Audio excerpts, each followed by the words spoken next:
ಅದೆಷ್ಟೇ ಬಾರಿ ಉಗಿದರೂ ಮತ್ತೆ ಮತ್ತೆ ಉಗಿಸಿಕೊಳ್ಳುವಂತಹ ಚಾಲಿ ಇರುವಂತಹ ರಾಜಕಾರಣಿ ಈ ನಮ್ಮ ದೇಶದಲ್ಲಿ ಯಾರಾದ್ರೂ ಇದ್ದಾರೆ ಅಂದ್ರೆ ಅದು ಮಿಸ್ಟರ್ ರಾಹುಲ್ ಗಾಂಧಿ ಅಂತಲೇ ಹೇಳ್ಬೋದು. I am not Savarkar, I am Rahul Gandhi.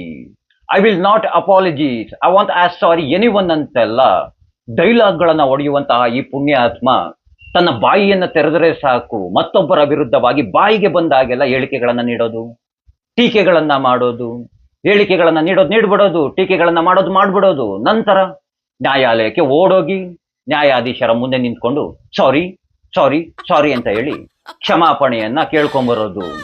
Savarkar ಅವರು ಕ್ಷಮಾಪಣೆಯನ್ನ ಕೇಳಿದ್ರು ಅಂತೆಲ್ಲ ಬೊಗಳೆಗಳನ್ನ ಬಿಡ್ತಿರ್ತಿರಲ್ರೋ ಯಾವಾಗ್ಲೂ.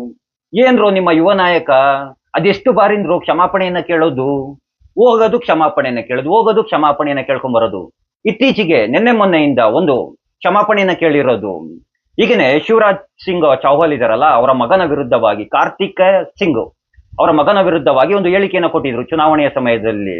ಅವರು ಮಾನನಷ್ಟ ಮೊಕದ್ದಮೆಯನ್ನ ಹೂಡಿದ್ರು, ನ್ಯಾಯಾಲಯ ಸರಿಯಾಗಿ ಕ್ಯಾಕುರ್ಸೋಗಿತ್ತು. ಈಗ ನಿನ್ನೆ ರಾಹುಲ್ ಗಾಂಧಿ ಅವರು ನ್ಯಾಯಾಲಯಕ್ಕೆ ಹೋಗಿ ಕ್ಷಮಾಪಣೆಯನ್ನ ಕೇಳ್ಕೊಂಡು ಸಾರಿ ಸಾರಿ ಅಂತ ಕೇಳ್ಕೊಂಡ್ ಬಂದಿರೋದು. ಈ ವ್ಯಕ್ತಿ ಇದೇ ಮೊದ್ಲೇನಲ್ಲ, ಈಗೇನೆ ಸುಮಾರು ವರ್ಷಗಳ ಹಿಂದೆ ನರೇಂದ್ರ ಮೋದಿ ಅವರ ವಿರುದ್ಧವಾಗಿ ಚೌಕಿದಾರ್ ಚೋರ್ ಹೇ ಅಂತೆಲ್ಲ ಹೇಳಿಕೆಯನ್ನ ನೀಡಿ ನ್ಯಾಯಾಲಯಕ್ಕೆ ಹೋಗಿ ಉಗಿಸ್ಕೊಂಡು ಕ್ಷಮಾಪಣೆಯನ್ನ ಕೇಳ್ಕೊಂಡ್ ಬಂದಿರೋದು. ಸಾವರ್ಕರ್ ವಿರುದ್ಧವಾಗಿ ಹೇಳಿಕೆಯನ್ನ ನೀಡಿ ಕ್ಷಮಾಪಣೆಯನ್ನ ಕೇಳ್ಕೊಂಡ್ ಬಂದಿರೋದು. ರಫೇಲ್ ಯುದ್ಧ ವಿಮಾನದ ವಿರುದ್ಧವಾಗಿ ಕೆಲವೊಂದಷ್ಟು ಟೀಕೆಗಳನ್ನ ಮಾಡಿ ಹೇಳಿಕೆಯನ್ನ ಮಾಡಿ ಕ್ಷಮಾಪಣೆಯನ್ನ ಕೇಳಿರೋದು.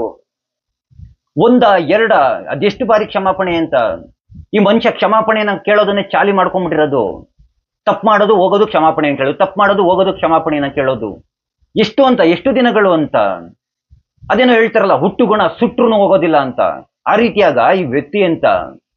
ಈ ನಮ್ಮ ನ್ಯಾಯಾಲಯನೂ ಅಷ್ಟೇ ಅದೆಷ್ಟು ಬಾರಿ ಕ್ಷಮಾಪಣೆಯನ್ನ ನೀಡೋದು, ಎಷ್ಟು ಅಂತ ಎಕ್ಸ್ಕ್ಯೂಸ್ ನೀಡ್ತೀರಾ? ತಪ್ಪು ಮಾಡಿದಾಗ್ಲೆಲ್ಲ ಎಕ್ಸ್ಕ್ಯೂಸ್ ನೀಡ್ತಾನೆ ಇರ್ತೀರಾ? ಸಾಮಾನ್ಯ ವ್ಯಕ್ತಿಗೂ ಅದೇ ರೀತಿಯಾಗ ಎಕ್ಸ್ಕ್ಯೂಸ್ ಕೊಡ್ತೀರಾ? ಹಾಗೆ ಒಂದು 3 ತಿಂಗಳು 6 ತಿಂಗಳು ಜೈಲ್ಗೆ ಯಾವಾಗ ಗೊತ್ತಾಗುತ್ತೆ ಮತ್ತೆ ತಪ್ಪು ಮಾಡೋದಿಲ್ಲ. ಆ ರೀತಿಯಾಗಿ ಮಾಡಬೇಕು ಸಾಮಾನ್ಯ ವ್ಯಕ್ತಿಗಳು ಮಾಡೋ ಹಾಗೆ.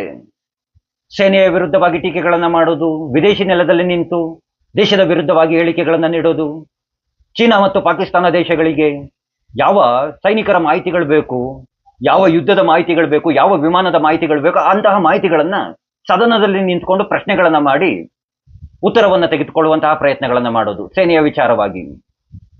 ಏನ್ ಸ್ವಾಮಿ ಇದು? ಅಯ್ಯೋ, ಕರ್ಮ, ನಮ್ಮ ಕರ್ಮಕ್ಕೆ ವಿರೋಧ ಪಕ್ಷದ ನಾಯಕ, ದೇಶ ಉದ್ಧಾರ. ಇನ್ನ ಇಂಥವರ ಅಭಿಮಾನಿಗಳು ಇನ್ನಿನ್ಯಾವ ಮಟ್ಟದ ಜ್ಞಾನವನ್ನ ತುಂಬಿಕೊಂಡಿದ್ರ ತಲೆನಲ್ಲಿ. ಕೇಳಿಗೆ ಸಾರಿ ಸಾರಿ ಸಾರಿ ಸಾರಿ ಅಂತ ಟೀಕೆಗಳನ್ನ ಮಾಡೋದು, ಸಾರಿ ಕೇಳೋದು. ಅಸಹ್ಯ ಅನ್ಸೋದಿಲ್ವಾ ಪ್ರತಿ ಬಾರಿ ನ್ಯಾಯಾಲಯದ ಮುಂದೆ ಹೋಗಿ ಉಗಿಸ್ಕೊಂಡು ಸಾರಿ ಕೇಳೋದಕ್ಕೆ? ನಾಚಿಕೆ ಇದ್ರೆ ತಾನೆ ಸಾರಿ ಕೇಳೋದಕ್ಕೆ. ಕೇಳ್ತಾ ಇರೋದು ಎಷ್ಟು ಬೇಕೋ ಅಷ್ಟಲ್ಲ. ಏನೋ ಆತನ ಅಭಿಮಾನಿಗಳ ಜೊತೆಗೆ ಅವ್ರಿಗೂ ಜೈ ಅಂತ ಹೇಳ್ತಾ ಕನಸು ಕಾಣ್ತಾ ಇದ್ದಾರೆ, ಮುಂದಿನ ಪ್ರಧಾನಿಯನ್ನಾಗಿ ಮಾಡಬೇಕು ಅಂತ ಕನಸು ಕಾಣ್ತಾನೇ ಇರಿ ಅಂತ ಹೇಳ್ತಾ. ಆ ಕೃಷ್ಣ ಎಲ್ಲರಿಗೂ ಒಳ್ಳೇದನ್ನ ಮಾಡಲಿ. ಎಲ್ರಿಗೂ ಧನ್ಯವಾದಗಳು. ಜೈ ಶ್ರೀ ಕೃಷ್ಣ.